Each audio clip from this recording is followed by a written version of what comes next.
I have not done a video about a journeyman player in a while. It's been quite a while. That being said, I thought, hey, how about Michel Petit? So right now, Mike Sillinger has the record. He's played for 11 different teams. That is the record in the NHL. Michel Petit was your previous record holder, who was tied with, I believe there were a couple of others, with 10. He played for 10. Now, when he was drafted with the 11th overall pick in 1982, I think the envisioned idea of who he was going to be was a physical defenseman who could also put some points in the net. And when he was drafted 11th overall in 1982, Vancouver definitely needed that. Desperately needed that.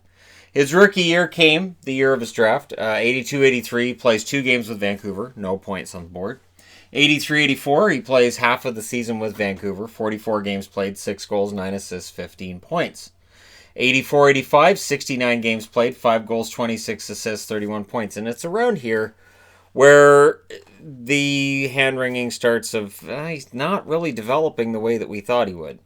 So 85-86, he plays 32 games at the NHL level, 1 goal, 6 assists, 7 points, and ends up playing for the American Hockey League affiliate of the Vancouver Canucks that year as well.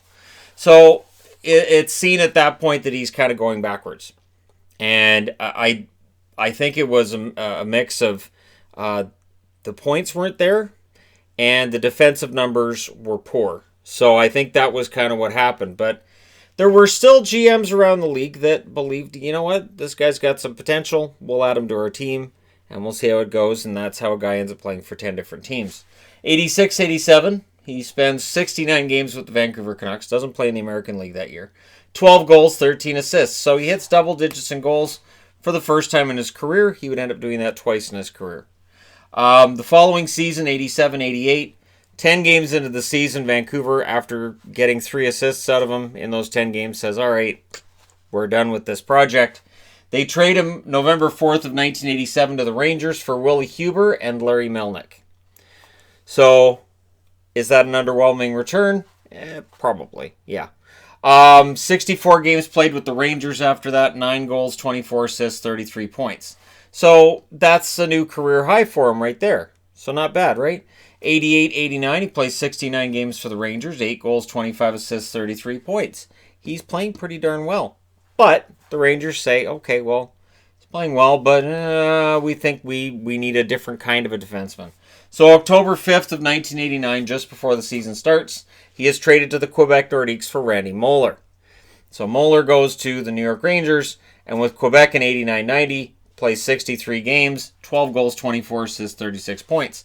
Ties his career high in goals, sets a new career high in points, or ties his career high in points with 36. And overall, things look pretty good. 90-91, starts the season with Quebec, 19 games, 4 goals, 7 assists, 11 points. And then he's traded to Toronto. He's traded with Aaron Broughton and Lucien Deblois for Scott Pearson, a 1991 second, and a 1992 second-round draft pick. So he's part of a package going to the Toronto Maple Leafs, and he plays okay with Toronto for that season. 54 games, 9 goals, 19 assists, 28 points. Which means he has a new career high in points, 39, and actually that's his career high in goals right there is 13. The combination of Quebec and Toronto. So he hit double digits 3 times in his career when it comes to goals. Now I say that and then we'll find another one too, right? No, he doesn't have enough. 91-92, plays 34 games, 1 goal, 13 assists, 14 points. And again, the question gets asked when he gets traded, is it a matter of the team wanting to trade him out, or is it a matter of a team wanting to trade him in?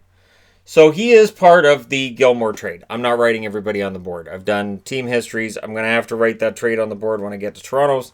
We'll just say he is part of the package that goes to Calgary. And it is a package that's not enough for Doug Gilmore. He plays 36 games with the Calgary Flames, combined 70 between the two teams, 3 goals, 10 assists, 13 points. And his penalty minutes are still pretty high. So Petit is still a pretty tough blue liner. The offense that was expected when he was drafted just doesn't show up. 92-93, he only plays 35 games that year for the Flames, 3 goals, 9 assists, 12 points. So you get into injuries becoming an issue with him as well. 93-94, plays 63 games with Calgary, 2 goals, 21 assists, 23 points. 2.5 years with Calgary. That is the second longest term he has with any team in his career. Vancouver is number 1. That's why I'm wearing a Vancouver jersey. Calgary's number 2. Then, I'm assuming as a free agent, because I looked him up, and I'm like, all right, I guess that was a free agency thing. 94-95, he ends up going to LA, plays 40 games, 5 goals, 12 assists, 17 points. So, again, you see injuries, but when he's in the lineup, you could argue he's just as productive as he was a half a decade earlier.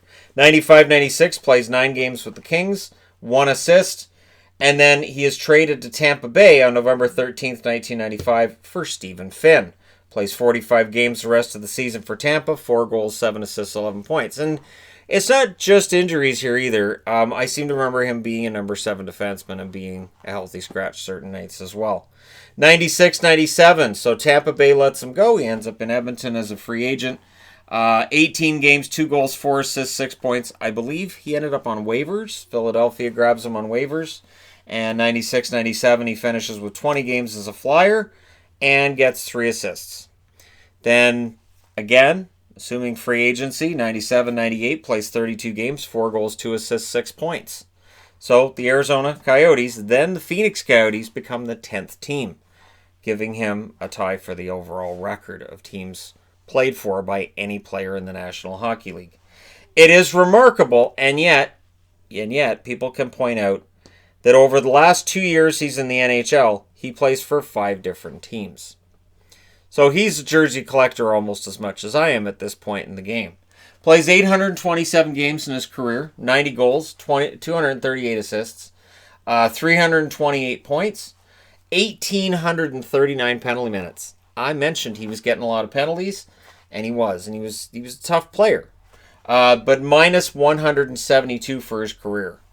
So when you look at it, and again, plus minus is a flawed stat. This was a stat we used back then to decide who the good and bad defensive players were. The plus minus for Petit was usually negative. And he didn't play for great teams either, so there's that caveat. Played 19 playoff games in his entire career, 2 assists, and had 61 penalty minutes in the playoffs. So, I wouldn't say a failed career, because that would be a terrible thing to say about a guy who played over 800 games in his career. However, he moved around a lot more than most, and I do wonder if we'll ever see a player move around like this again.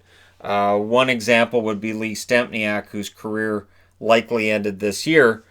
He's close to 10 teams, but it is tough in this day and age where you have longer contracts, more job certainty. I think if Michel Petit had played now, I don't know that he would have played for more than, say, 4 or 5 teams. But you just never know. Never underestimate the ability of general managers to have sort of an ADD kind of thing going on when it comes to their players and the roster. And I will say this for Michel Petit. We can look at the numbers and say, well, he never really developed. He never gave up either. At points in time where other players would say, yeah, I'm probably done, Michel Petit kept showing up. And I never heard any complaints from him about which teams he was on, the fact that those teams may not have been very good at the time, or anything of the sort. I never heard anything about him as a bad teammate or anything like that, even though, he was with some Vancouver teams that were abysmal. They were terrible teams. But the complaint with him seemed to be one of just his development never quite got to where they had expected with taking him 11th overall in the draft. But there you go. The career of Michel Petit, a journeyman. The kind of video that I do, and people say, why did Shannon do that? And that's kind of how this works. Thank you guys so much for watching. Let me know your thoughts in the comment section below as always. And as always, don't forget to hit like and subscribe if you're browsing your way through you just happened upon this video. I'll talk to you again soon.